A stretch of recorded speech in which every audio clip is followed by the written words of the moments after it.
So today we would like to discuss about the epidemiology of tetanus. Epidemiology means its distribution, determinants, कैसे होती है, कितनी होती है, क्या इलाज है, क्या प्रिवेंशन है. So epidemiology of tetanus. This tetanus is an acute disease. Acute means दो टाइप की डिजीज होती है, कि acute एक chronic. क्रोनिक जो लंबी बीमारी होती है, जैसे ट्यूबरकुलोसिस है, डायबिटीज है, हाइपरटेंशन है. एक्यूट होती है, एकदम से होती है, जैसे कॉमन कोल्ड है. So this is an acute disease and it is induced by the exotoxin of clostridium टेटनाई. Clostridium टेटनाई bacteria है. ज्यादातर बीमारी वायरस या बैक्टीरिया से होती है, जैसे कॉमन कोल्ड वायरस से है, ट्यूबरकुलोसिस बैक्टीरिया. इसमें directly it is not caused by bacteria, but the bacteria produce the toxin. दो टाइप के टॉक्सिन होते हैं, एक्सोटॉक्सिन एंड एंडोटॉक्सिन. आप माइक्रोबायोलॉजी में पढ़े होंगे. So this disease is caused by exotoxin of clostridium tetani and clinically characterised by. इसके लक्षण क्या हैं? Caused by exotoxin, not by bacteria itself. It is exotoxin of clostridium tetani and characterised by muscular rigidity which persists throughout illness. Muscular rigidity, muscles है उसकी rigid, बिल्कुल अकड़ जाना. Muscular rigidity who persists throughout illness, जितनी देर तक बीमारी है पूरी बीमारी में ऐसे ही रहती है, but punctuated by painful paroxysmal spasm of voluntary muscle.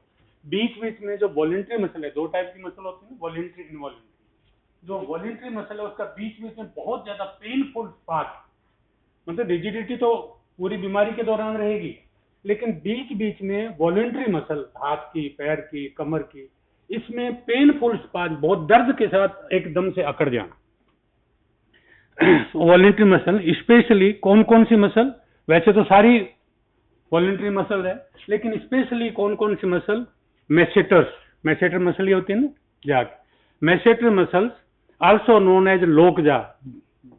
जब ये कॉन्टेक्ट होगी तो जा बिल्कुल बंद हो जाएगा. आल्सो नोन एज लोकजा, ताला लग गया उसमें. जैसे ये फोटो में आप देख रहे हैं बच्चे का, इसको टेटनस है तो इसका मुंह देखो बिल्कुल बंद हो गया है, लोकजा हो गया है. ऐसे ये है, इसमें बिल्कुल बंद हो गया. अब ये डाल के खोलने की कोशिश हो रही है. तो पहली तो है मैसेटर मसल. बाकी कौन सी? वैसे तो सारी मसल है. दूसरी फेशियल मसल, ये फेस की मसल है, also known as risus sardonicus. Rhesus एक बंदर होता है, बंदर ऐसे मुंह खोल के दिखाते हैं ना, तो ऐसा ही आदमी की मतलब लुक ऐसा हो जाता है जैसे बंदर दांत दिखाते हैं वैसे. और एक्चुअली दांत दिखा नहीं रहा है खुद. मसल जो है फेस की वो रिजिड हो गई है, वो स्पाज्म में आ गई है. Then muscle of back and neck, कमर की मसल और गर्दन की मसल, उसमें एकदम से स्पाज्म आ जाएगा. And what will be opisthotonus and those of the lower limbs and. अब जैसे बिल्कुल ये आदमी मसल कॉन्ट्रैक्ट हुई इसकी बैक की, बिल्कुल धनुष की तरह हो गया है. इसलिए आयुर्वेद में इसको धनुष टंकार भी बोलते हैं. धनुष टंकार, धनुष की तरह के पीछे मसल कॉन्ट्रैक्ट होगी एकदम, गर्दन की मसल कॉन्ट्रैक्ट होगी, बैक की मसल कॉन्ट्रैक्ट होगी. And due to the severe spasm of these muscle a person become like this. It is also known as opisthotonus and in Ayurveda it is known as Dhanush Tankar. Same situation from the lateral view. Now question is it a problem? ये problem है क्या, या हम ऐसे time खराब करना है अपना, ये बीमारी पड़ गई. अगर कोई बीमारी है ही नहीं, कोई प्रॉब्लम ही नहीं है, तो अपना क्यों टाइम खराब करें और कोई काम करें? तो ये प्रॉब्लम है क्या या नहीं है? पहले तो हम दुनिया की बात करें. वर्ल्ड में comparatively rare disease in developed country. जो डेवलप्ड कंट्री हैं, अमेरिका है, रशिया है, ऑस्ट्रेलिया है, कनाडा है, स्पेन है, इनमें ये लगभग खत्म हो गई है, रेयर. वहां ये रेयर डिजीज है. Neonatal tetanus is a killer disease, second only to measles. Case fatality rate can be. Tetanus दो टाइप की हो सकती है. एक छोटे बच्चों में नियोनेटल पीरियड होता है ना, जन्म के बाद. नियोनेटल छोटे बच्चों में अगर that is known as neonatal tetanus. तो नियोनेटल टेटनस जो है पूरी दुनिया में, हालांकि डेवलप कंट्री में नहीं के बराबर है, लेकिन नियोनेटल टेटनस अगर हो जाए then it is a killer disease. And second only to measles. सबसे ज्यादा डेथ छोटे बच्चों में नियोनेटल में मीजल की वजह से होती है, और 2 नंबर पर ये है। And case fatality rate can B 80 to 90%। Case fatality rate समझ रहे हैं आप? What do mean by case fatality rate? Case fatality rate का मतलब है जितने बच्चों को या जितने आदमियों को बीमारी हुई और कितने उसमें से खत्म हो गए, that is case fatality. 80 to 90% का मतलब है कि अगर 100 आदमियों को ये 100 बच्चों को, नियोनेटल की बात कर रहा हूँ, नियोनेटल की, कि अगर ये 100 बच्चों की बीमारी हुई तो उसमें से 80 से 90 बच्चे खत्म हो गए। तो आप अंदाजा लगा लिए व्हाट इज सीरियस डिजीज। जहां पर है, डेवलप कंट्री में नहीं है, लगभग रेयर है, लेकिन जहां है वहां ये हालत है। इन 1990s maternal tetanus accounted for about 5% of ऐसी मैटरनल जो प्रेग्नेंट लेडी है at the time of delivery, उस टाइम अगर कोई इनका इन्फेक्शन हो जाए तो वो टोटल जो डेथ मैटरनिटी डेथ के कई कारण होते हैं। ये ब्लीडिंग, डिलीवरी के टाइम ब्लीडिंग ज्यादा होगी, कोई इन्फेक्शन हो गया, कुछ और हो गया, उनमें से 5% रीजन इसकी वजह से, नियोनेटल की वजह से, टेटनस की वजह से। Maternal and neonatal tetanus is an preventable cause of neonatal and maternal mortality in developing country। Developing country में ये हो रहा है, डेवलप का उन्होंने बताया ना, डेवलप में नहीं है, लेकिन developing country like India, Pakistan, Bangladesh, Afghanistan, बाकी कंट्रीज है, उनमें ये डिजीज है। And this is a disease which is preventable, मतलब इसको हम रोक सकते हैं। कुछ बीमारियां ऐसी जिनको हम नहीं रोक सकते। ये बीमारी डेवलपिंग कंट्री में है and it can be prevented. This is a preventable disease।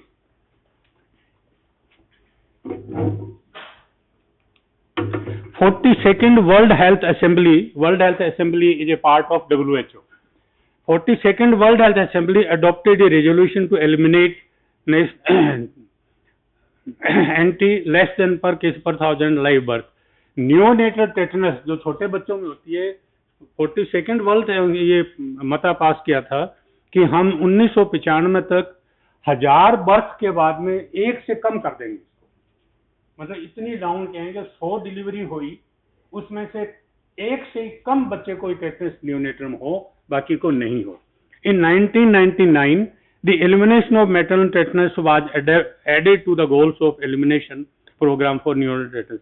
उसके बाद में 99 में, पहले तो टेटनस नियोनेटल का टारगेट रखा था 95 तक, 99 में मैटरनल का भी ऐड कर दिया कि नियोनेटल को भी एलिमिनेट करना है और मैटरनल टेटनस को भी एलिमिनेट करना है। And MNT programme led to a significant reduction in case of MNT incident. और वो जो प्रोग्राम चला उससे बहुत ज्यादा फर्क पड़ा, बहुत ज्यादा डेथ डिक्रीज होगी एकदम से। एस्टिमेटेड 2 लाख डेथ इन 2000 में जो होती थी तो 49,000 2013 में, मतलब कितनी 2 लाख से कितनी कम हो गई है 2000 में जाके केवल 49,000। एंड रिडक्शन टू मतलब 75.5% कम हो गई, क्योंकि this is was a preventable disease. जब लोगों को समझ आई, गवर्नमेंट ने कोशिश की, it reduce to an great extent. Maternal and neonatal elimination अब इंडिया में क्या हाल है? ये तो दुनिया की बात की, वर्ल्ड की। What is the situation in India? India is successfully implementation of a mix of strategy and experience has led to substantial decline in number of MNT के MNT मतलब maternal neonatal tetanus। इंडिया ने भी एक programme नहीं चलाया, कई programme चलाए, जैसे टेटनस की वैक्सीनेशन शुरू की प्रेग्नेंट लेडीज में, बच्चों को लगाना शुरू किया, हॉस्पिटल डिलीवरी शुरू की ताकि वहाँ सफाई रहे। एक प्रोग्राम नहीं हुआ, कई स्ट्रेटेजी स्टार्ट की और उस स्ट्रेटेजी से remarkable reduced, it come to remarkably reduce in December 2014 30 of 36 states and union territory were validated as having achieved MNT। 2014 में 30 state and 30 of 36 state total है, उनमें से 30 स्टेटों ने वो अचीव कर लिया, एलिमिनेट कर दिया। एलिमिनेशन मतलब 0 to less than 1% तक वो आ गए। मतलब what a remarkable job. And May 2015 India was officially certified as achieving maternal.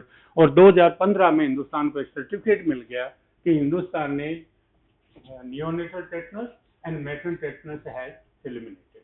There are 2 word, one is eliminated and this is eradication. Eradication means हमेशा पूरी दुनिया से खत्म।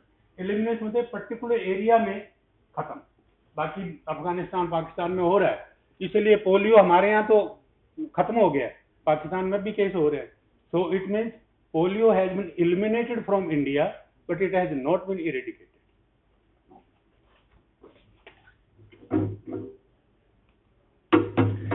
अब इसके एपिडेमियोलॉजिक फैक्टर क्या है, मतलब कैसे होती है, कैसे फैलती है, कैसे बचाव होता है। सबसे पहले एजेंट क्या है जिसकी वजह से बीमारी होती है। जैसे मैंने पहले बताया, क्लोस्ट्रीडियम टेटनाई एक ग्राम पॉजिटिव एनारोबिक स्पोर, एक बैक्टीरिया है क्लोस्ट्रीडियम टेटनाई एनारोबिक। दो टाइप के बैक्टीरिया होते हैं, एक एनारोबिक, एरोबिक। एनारोबिक होती है जो ऑक्सीजन के एब्सेंस में ग्रोथ करते हैं, और एरोबिक ऑक्सीजन की प्रेजेंस में ग्रोथ करते हैं। This bacteria clostridium टेटनाई is an anaerobic spore bearing, मतलब जैसे अंडे देते हैं ना, उसमें स्पोर होते हैं, छोटे छोटे टुकड़े कटते जाते हैं इसके, spore bearing organism. The spore are highly resistant, और जो स्पोर होते हैं उसके बहुत रेजिस्टेंट, छोटी मोटी गर्म करने से, बॉईल करने से, टेम्परेचर से खत्म नहीं होते। Highly resistant to number of injurious agent, best destroyed by steam under pressure. 120 degree pressure पर 20 मिनट तक अगर स्टीम में रखे तब जाके स्पोर खत्म होते हैं। मतलब इट इज नॉट, बाकी को बॉईल करो तो बैक्टीरिया लगभग खत्म हो जाते हैं, वायरस तो बहुत जल्दी खत्म हो जाते हैं थोड़ा सा गर्म, ये स्पोर खत्म नहीं होते। 120 डिग्री स्टीम 20 मिनट तक रखोगे तब जाके खत्म होंगे। रिजर्वोयर फॉर इन्फेक्शन, ये आखिर इन्फेक्शन आता कहाँ से? किसी आदमी को इन्फेक्शन हो, क्लोस्ट्रीडियम टेटनाई कहाँ एक आदमी के पास पहुंच जाते हैं, होस्ट के पास? सॉइल एंड डस्ट, सॉइल मिट्टी, गर्द, धूड़, मिट्टी, उसमें dust, intestine of many herbivores animal. Herbivores दो टाइप के एनिमल होते हैं ना, हार्बीवोरस और कार्निवोरस। जो मांस खाते हैं वो कार्निवोरस, जो घास फूस खाते हैं वो उनके पेट में जो घास फूस खाने वाले जानवर हैं, जैसे भैंस है, घोड़ा है, गाय है, बकरी है, भेड़ है, इनके इंटेस्टाइन में भी होते हैं ये। Cattle, horse, goats and sheep are और उसके बाद होते तो इंटेस्टाइन में है, लेकिन जब उनके फेसेस सिक्रेट होते तो उनके साथ ये बैक्टीरिया सिक्रेट होते रहते हैं। As I told earlier, this bacteria directly not cause the tetanus, but the bacteria produce or spore produce exotoxin. एक टॉक्सिन प्रोड्यूस करेंगे, that toxin causes the disease.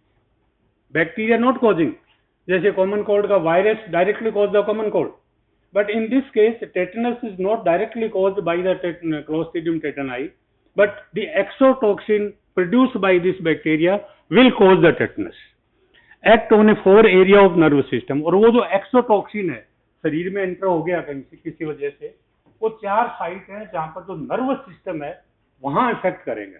अभी मैंने बताया ना कि मसल ट्विच हो जाते हैं, तो मसल भी तो नर्व से एक्शन लेते हैं ना। तो कौन कौन से, मेनली कौन कौन से हैं? Motor end end plates in skeletal muscle, एक तो skeletal muscle also known as voluntary muscle, उनके जो मोटर एंड प्लेट है वहां इफेक्ट करेंगे, स्पाइनल कॉर्ड पर करेंगे, ब्रेन एंड सिंपैथेटिक सिस्टम, इन पर ग्रेजुअली उन पर जाके चिपकेगा एक्सोटॉक्सिन, वहां इफेक्ट करेगा। Its principal action is to block inhibition of spinal reflex. Spinal reflex होता है ना, भी हाथ उठाया अपनी रिफ्लेक्स कंट्रोल करते हैं, इसका काम होता है उसको रोक देते हैं। तो मसल अगर एक बार टाइट होगी एकदम, स्पाज में चलेगी तो स्पाज में ही रहेगी। मेन इसका ये है। पीरियड ऑफ कम्युनिकेबिलिटी, किस दौरान ये none not transmitted from person to person, आदमी से दूसरे आदमी को ये बीमारी नहीं लगती।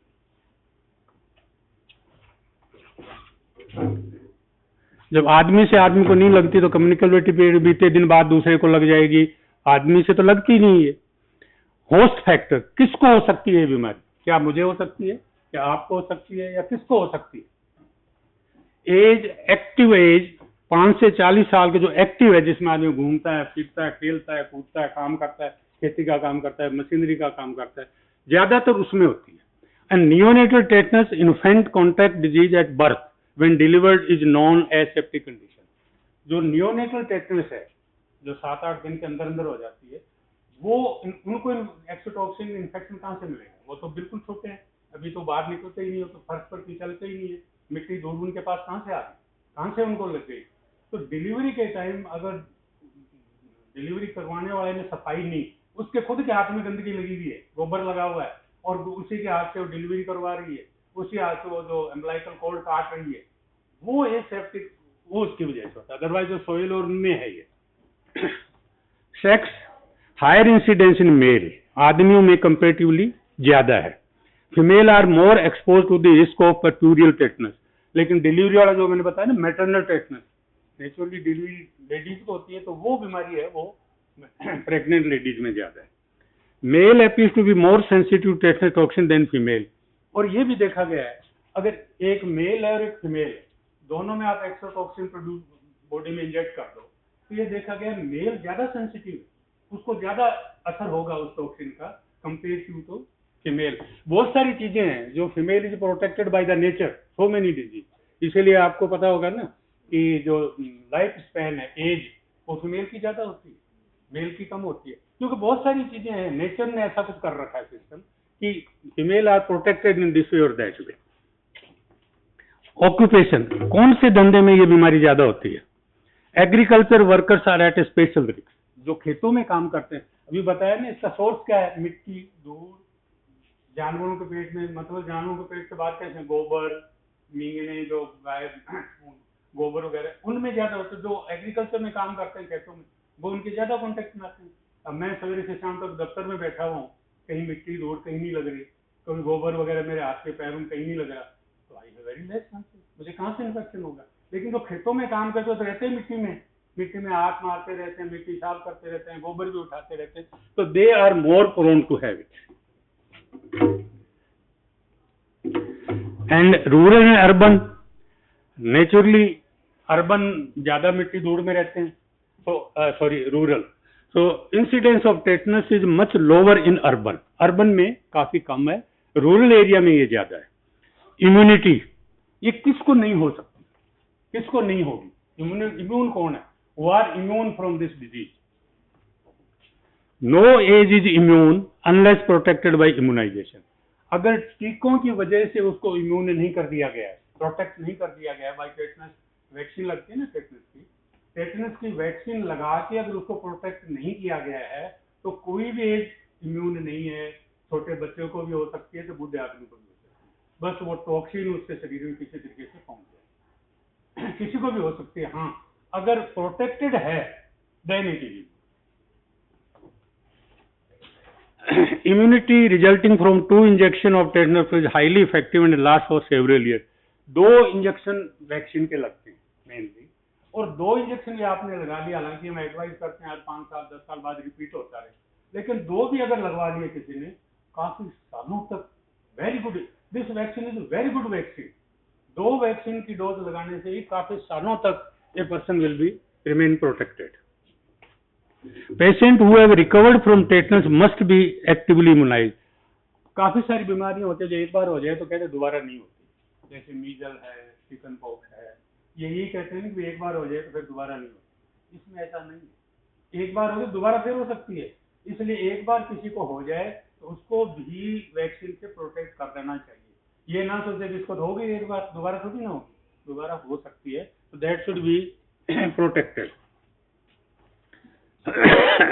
Immunity lasts for few weeks, can be transferred to the baby if the mother is immunized. अगर मदर प्रोटेक्टेड है, मदर को वैक्सीन लगे हुए हैं, तो जो बच्चा जन्मा है वो अपने आप ही कुछ टाइम तक बिना वैक्सीन करे भी प्रोटेक्टेड रहता है, 2-3 महीने तक। इसलिए आप वैक्सीन की शेड्यूल पढ़ोगे तो आपको पता लग जाएगा 1.5 महीने बाद बच्चों को वैक्सीन शुरू करते हैं, क्योंकि 1.5 महीने तक मदर से जो मैटरनल बॉडी उसको मिली है उसी से वो बच्चा प्रोटेक्टेड रहता है।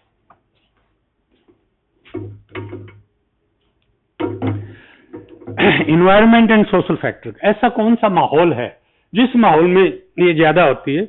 Its occurrence depends upon man's physical and ecological surrounding, the soil, agriculture, animal. जैसे जिस माहौल में वो काम कर रहा है उस माहौल के हिसाब से उसको बीमारी कम या ज्यादा होने के चांसेस रहते हैं। मोड ऑफ ट्रांसमिशन, ये बीमारी बैक्टीरिया सॉइल में है, बैक्टीरिया गोबर में है, स्पोर है उसमें, तो ये आदमी तक कहाँ पहुंचेगा? आदमी, गोबर आदमी तक कहाँ, कैसे पहुंच गए? या वो मिट्टी में जो बैक्टीरिया थे वो आदमी के शरीर में कैसे पहुंच गए? What are the entry mode of transmission by contamination of wound with tetanus spore. अगर कोई जख्म है और उस जख्म के ऊपर ऐसी मिट्टी, ऐसा गोबर, ऐसी कोई चीज लग जाए जो खुद बैक्टीरिया से कंटामिनेटेड है, जिस मिट्टी में बैक्टीरिया, अगर मिट्टी में बैक्टीरिया नहीं है तो जितनी मर्जी मिट्टी लग जाए कोई फर्क नहीं है। लेकिन अगर मिट्टी में, सॉइल में बैक्टीरिया है, अगर बिल्कुल स्किन इंटैक्ट है, उस पर लग भी जाए तो कोई फर्क नहीं पड़ता। लेकिन अगर इंजरी है तो वुंड के थ्रू एंट्री हो जाएगी। Even a trivial pin prick to compound fracture and gangrenous, केवल छोटा सा पिन प्रिक भी अगर लग जाए और वो भी अगर गंदी हो, मिट्टी दूर लगी और उसमें स्पोर हो, तो उससे भी टेटनस होते हैं। सिंपल प्रिक्स, सिंपल गुलाब के जो कांटे होते हैं ना, अगर वो उन पर धूल मिट्टी लगी हुई है, उसमें अगर टेटनस क्लोस्ट्रीडियम का बैक्टीरिया है तो उससे भी हो सकती है। बाकी बड़ी से बड़ी इंजरी, फ्रैक्चर हो, गैंग्रीन्स हो, कुछ भी है। Incubation period usually 6 to 10। What do mean by incubation period? आपको आइडिया है इंक्यूबेशन पीरियड किसको कहते हैं? जी हाँ जी, हाँ, मतलब entry of the positive agent in the body and appearance of symptom for the first time. ये जो बीच का पीरियड है, बैक्टीरिया या पॉजिटिव एजेंट तो शरीर में है, लेकिन आप कह रहे हैं मैं तो ठीक हूँ, कई दिनों बाद असर होता है, दिखता है। वो जो पीरियड होता है that is known as incubation period. In this case of tetanus, incubation period is about 6 to 10 days। अब कितने टाइप की टेटनस हो सकती है? वैसे एक तो क्लासिफिकेशन वो थी, tetanus neonatorum, maternal tetanus, adult tetanus. और अगर उसको हम दूसरे तरीके से क्लासिफाई करें तो एक तो ट्रोमेटिक, मतलब चोट की वजह से किसी को टेटनस हो जाए। चोट की वजह से डायरेक्टली टेटनस नहीं होती, लेकिन चोट की वजह से वो स्पोर या वो बैक्टीरिया शरीर में एंटर हो जाए, एक तो ये एंट्री है। तो एक तो है ट्रोमेटिक टेटनस, ये चोट की वजह से। दूसरा परप्यूरियल, डिलीवरी के बाद, डिलीवरी ढंग से साफ एसेप्टिक से नहीं हुई, उसकी वजह से बैक्टीरिया एंटर हो गए बॉडी में, तो that is puerperal tetanus. Then otogenic, कान वगैरह में कईयों के नुक्स होता, कान में मिट्टी ऐसे अंगुली डाल दी गंदी थी, उसकी वजह से भी हो गया ऑटोजेनिक। देन इडियोपैथिक, कुछ ऐसा है कि जिनका पता ही नहीं लगता, पता नहीं हो कैसे गया। आदमी कहता है मुझे चोट भी नहीं लगी, मेरा ये भी नहीं हुआ, पता नहीं मेरे टेटनस कहाँ से लग गया। तो मैं आखिर तो स्पोर तो घुसे हैं उसके शरीर में, कहाँ घुस गए, क्या हो गया, पता ही नहीं लगता, उसको कहते हैं इडियोपैथिक। डिजीज में भी कई बार कहते हैं कॉजेटिव इडियोपैथिक, मतलब पता ही नहीं है। Tetanus neonatorum kills about 85% of the dose. ये मैंने पहले भी बताया था कि tetanus neonatorum have a high fatality, 80 to 90%। 100 बच्चों को अगर बीमारी होगी तो उसमें से 80 से 90% बच्चे खत्म हो जाते हैं, हाई फैटेलिटी। कोई ऐसी डिजीज भी है जिसकी 100% फैटेलिटी होती हो? Are you aware any disease having 100% fatality? Very very, जिसकी आज तक, आगे भगवान जाने क्या होगा, आज तक उसकी फैटेलिटी 100%, मतलब जिसको होगी वो नहीं बचेगा। अब मेन क्वेश्चन तो ये है, ये तो बाकी कहानी तो हो गया, ऐसे हो गया। अब उससे हमें अंदाजा भी लग गया इसे बचाव कैसे करें, व्हाट आर द प्रिवेंशन, हम प्रिवेंट कैसे करें इसको। एक्टिव इम्यूनाइजेशन, 2 टाइप की इम्यूनाइजेशन होती है, आपने समझ में शायद आया हो। एक एक्टिव इम्यूनाइजेशन होती है, एक पैसिव इम्यूनाइजेशन। एक्टिव इम्यूनाइजेशन मतलब खुद शरीर तैयार करता है, उसको कहते हैं एक्टिव इम्यूनाइजेशन।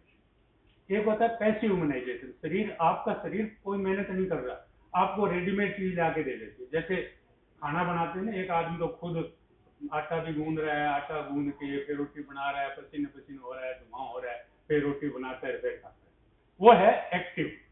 और दूसरा है कि आपको कुछ नहीं करना, आप आगे बेंच कुर्सी पर बैठ गए, बना बना खाना ला रहा है, देखिए, वो है पैसिव।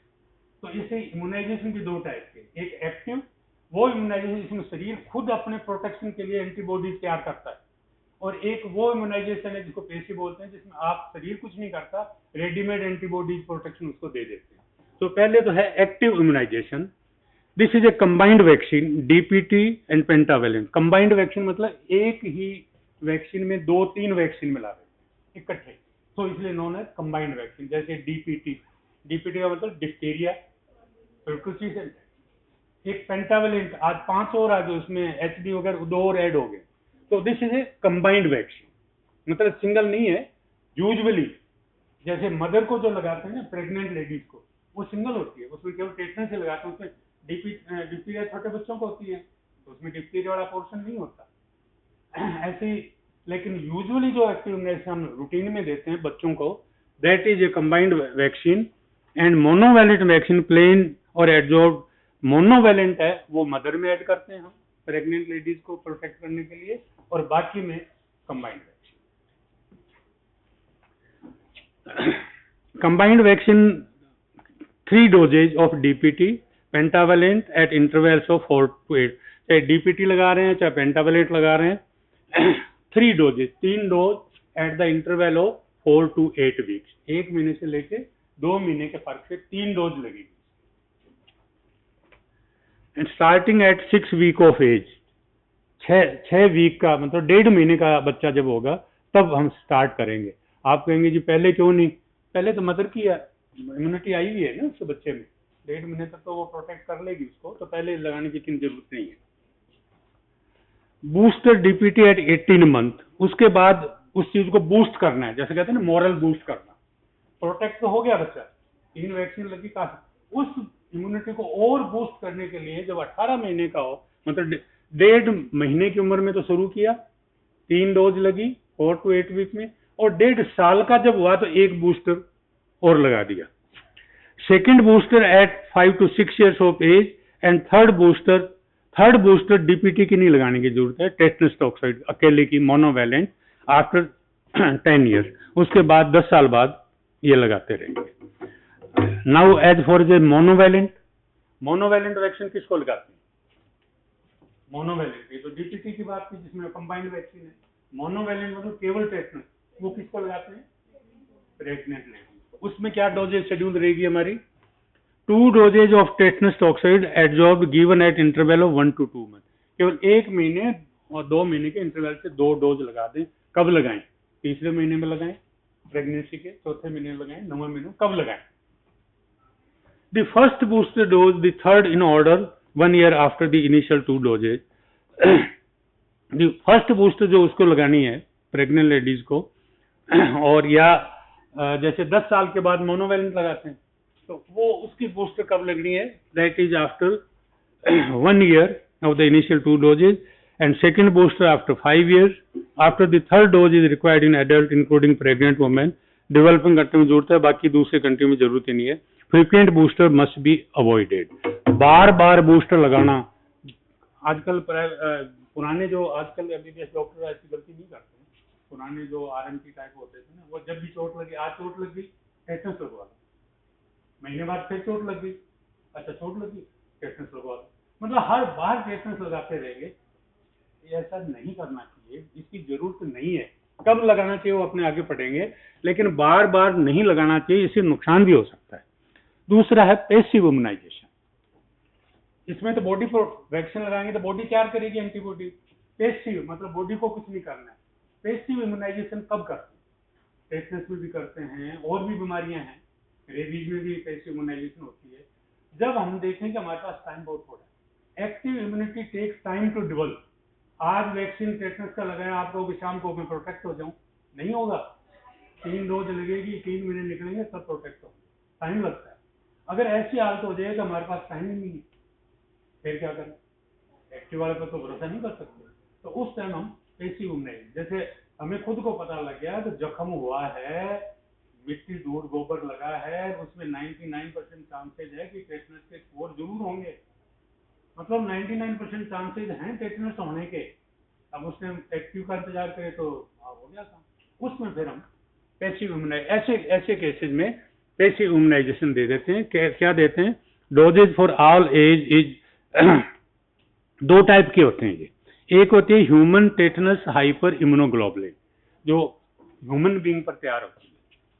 ये 250 इंटरनेशनल यूनिट देनी होती है, और 30 डेज या थोड़ा उससे ज्यादा से प्रोटेक्ट, उसके बाद आपके तो उसको एक्टिव इम्यूनाइजेशन देना पड़ेगा। कितने दिन को प्रोटेक्ट करेगी? केवल पैसिव इम्यूनाइजेशन जो देते हैं ह्यूमन 250 यूनिट। अब इसकी ड्रॉबैक ये है कि it is a very costly. फायदा क्या है? रिएक्शन नहीं करता, दूसरा जो है जिसको बोलते हैं एटीएस, एक्वाइन, मतलब ये घोड़ों पर तैयार होती है, घोड़े को लगा के उसमें टेटनस डेवलप हो जाती है, उसकी एंटीबॉडीज वगैरह कलेक्ट करते हैं, that is also known as equine. If human antitoxin is not available, equine antitoxin anti tetanus serum also known as ATS should be used, और इसकी स्टैंडर्ड डोज है 1500 इंटरनेशनल। ह्यूमन टेटनस हाइपरइम्यूनोग्लोबुलिन के 250, इसकी 1500, injected subcutaneously after sense. ये घोड़े का है, foreign हो गया ना, फॉरेन चीज है, आपकी ह्यूमन की चीज नहीं है, तो इट कैन कॉज रिएक्शन। तो पहले सेंसिटिविटी टेस्ट करते हैं पहले कि रिएक्शन तो नहीं हो जाएगी, उसके बाद लगाएंगे। सब ATS given passive protection for about 7 to, और ये 7 से 10 दिन तक प्रोटेक्शन देता है। वो कितने दिन तक दे रहा है? 30 दिन तक, ये केवल 7 से 10 दिन। लेकिन फर्क ये है कि वो ह्यूमन वाला हर जगह अवेलेबल नहीं होता, कॉस्टली बहुत होता है, इसलिए अगर पॉसिबल हो तो वही लगवाना चाहिए, ह्यूमन वाला ही। And 7 to 10 days may not cover incubation, कई बार इंक्यूबेशन पीरियड को भी कवर नहीं करता। इंक्यूबेशन पीरियड बताया ना 7 से 10 दिन है, वो इंक्यूबेशन पीरियड खत्म होने से पहले इसका खत्म हो जाएगा। ATS given passive about 7 to 2 days, horse ATS has other और इसके अलावा और डिसएडवांटेज और है। अब अगर हम इनका दोनों को कंपेयर करें, active and passive immunization, simultaneous active and passive immunization in non immune person, जो बिल्कुल नॉन, जिनमें कोई बॉडी में कोई इम्यूनिटी है ही नहीं, उनमें हम ये दोनों चीज यूज करते हैं। The patient is given 1500 unit of ATS और 250 units of human in one arm and 0.5 ml of adenotetanus in other arm और ग्लूटी रीजन। अगर हमें लगा भी दोनों देनी पड़ रही है, प्रोटेक्शन एक्टिवेशन भी करना है ताकि लोग, और हमारे पास टाइम भी नहीं है, पैसे भी देना है, तो दोनों एक आर्म में एक लगा दिया, दूसरे आर्म में दूसरा लगा दिया, ग्लूटी reason, followed 6 weeks later by another dose of tetanus toxoid। जो पैसिव वाली दोबारा रिपीट नहीं करती, दोबारा रिपीट करोगे तो रिएक्शन होने के चांसेस रहेंगे। लेकिन एक्टिव वाले हैं वो आफ्टर 6 weeks वी विल दोबारा रिपीट करेंगे, third dose 1 year later. What is the role of antibiotics? है तो इन्फेक्शन ही है ना, ये बैक्टीरिया की वजह से तो है, rather it is not directly bacteria exotoxin but bacteria is involve. So what is the role of antibiotics?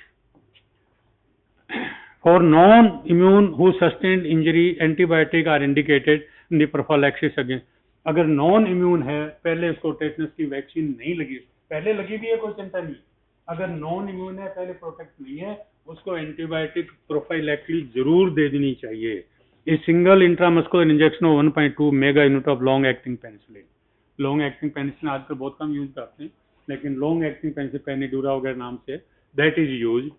7 days course of, या अगर ये नहीं दे सकते, कईयों को रिएक्शन होती है, 7 days course of tablet erythromycin 500 mg 6 hourly will kill vegetative form of tetani but not spore। Bacteria खत्म हो जाएंगे उससे, लेकिन अगर स्पोर बन गए हैं they will not die। Antibiotic prophylaxis should not be relied upon if seen later than 6 hours after injury।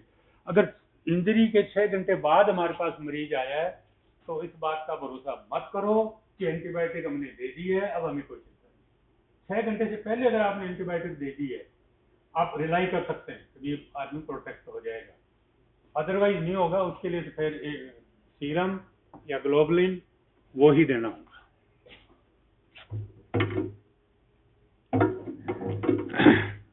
अब प्रिवेंशन ऑफ नियोनेटल का अगर वैसे तो समझ में आ गई आपके, खुद भी you can understand, yourself can understand, फिर भी जस्ट तैयारी दोबारा रिपीटेशन के लिए, इम्यूनाइजेशन ऑफ प्रेग्नेंट मदर, बच्चों में 7 दिन के बच्चों में नियोनेटल ना हो, उसके लिए हम क्या कर सकते हैं? प्रेग्नेंट मदर है उसको प्रोटेक्ट कर दो।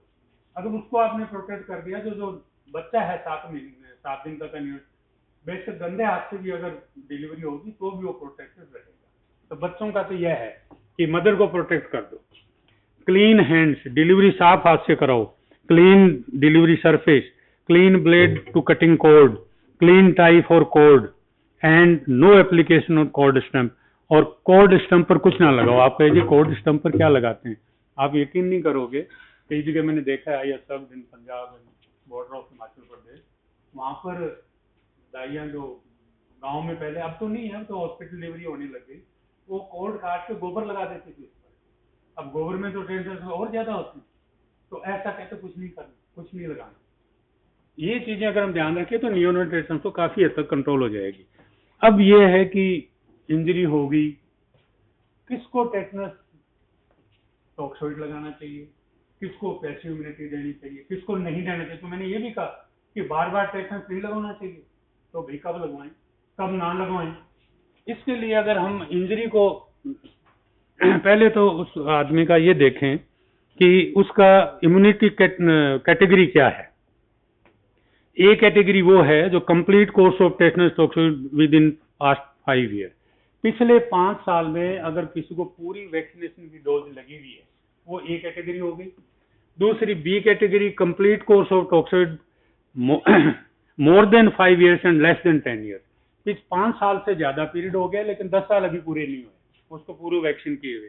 और सी कैटेगरी है complete course of toxoid booster, more than 10 साल से भी ज्यादा पीरियड हो गया है, उसको डोज दिए हुए। और आखिरी कैटेगरी है not completed course of toxoid और इम्यूनिटी, हमें या तो याद ही नहीं है कि इसको वैक्सीन लगाई भी ठीक नहीं, और अगर लगाई है तो आधी अधूरी लगाई है। ये इसके हिसाब से फिर हमें ट्रीटमेंट देते हैं इनका। कैसे? जैसे wound, all wounds receive surgical toilet, जिसको सर्जरी करनी पड़े, साफ करना पड़े, कोई टंका वगैरह, उस सब में हमें खतरा रहेगा टेटनस का। Wounds less than 6 hour, clean, non penetrating and with negligible tissue, अगर ऐसा वुंड है जो बिल्कुल क्लीन है, कोई अंदर सुई या कोई चुभावा नहीं है, बिल्कुल क्लीन है और नेग्लिजिबल टिश्यू डैमेज, लैसरेशन अगर हो जाती है ना, जख्म बड़े, ऐसा नहीं है, उस केस में हम क्या टेटनस वैक्सीन लगाएं कि ना लगाएं। अब इम्यूनिटी कैटेगरी ए है, मतलब कंप्लीट कोर्स है, 5 साल अभी तक पूरे नहीं हुए हैं, नथिंग मोर रिक्वायर्ड, कुछ नहीं करना है आपको, कोई टेटनस नहीं लगाना, हर बार नहीं लगाना। अगर जख्म बिल्कुल क्लियर है, टिश्यू कोई डैमेज नहीं है, पेनिट्रेटिंग इंजरी नहीं है, और अभी 5 साल पूरे हुए भी नहीं है, अभी तो हमने पूरा कोर्स किया है, तो आपको उस वक्त कुछ भी नहीं करना। अगर कैटेगरी बी है, मतलब 5 साल और 10 साल, 5 साल का पीरियड हो गया, 10 साल और 5 साल के बीच में है, देन टेटनस फर्स्ट डोज, केवल 1 डोज लगा दो बस। अगर सी कैटेगरी है, मतलब complete course more than 10 year, 10 साल से ज्यादा पीरियड हो गया उसको कोर्स लिए हुए, देन टॉक्सोइड फर्स्ट डोज, उसको भी फर्स्ट डोज लगा देंगे।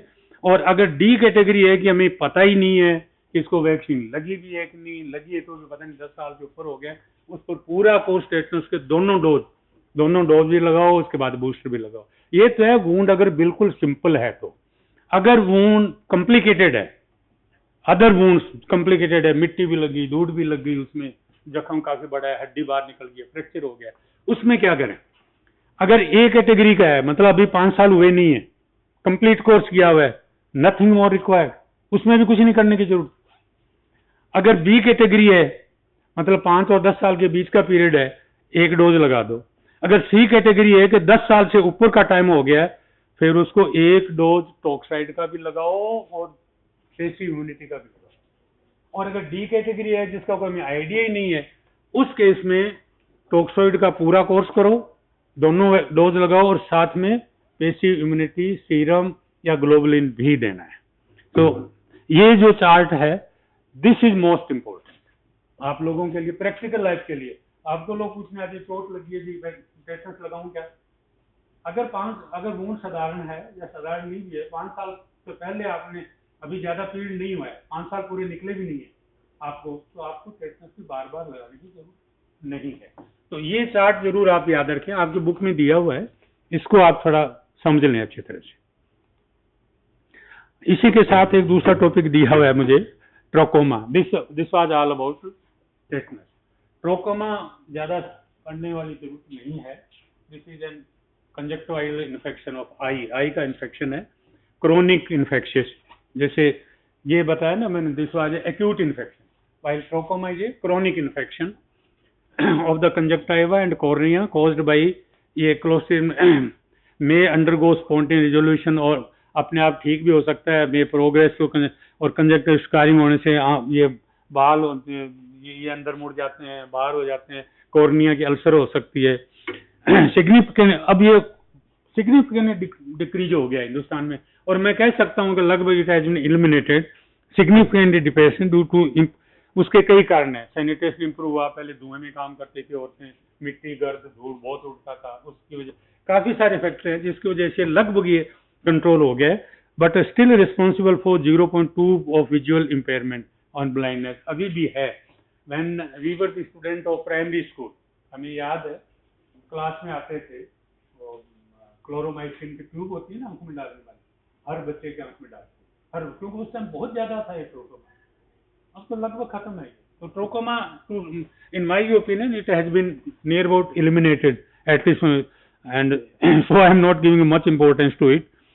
मेनली क्लैमीडिया है, reservoir mostly children with active, एक बच्चे के आंख में बीमारी होगी, दूसरे के लग जाएगी, दूसरे से होगी, तीसरे में लग जाएगी।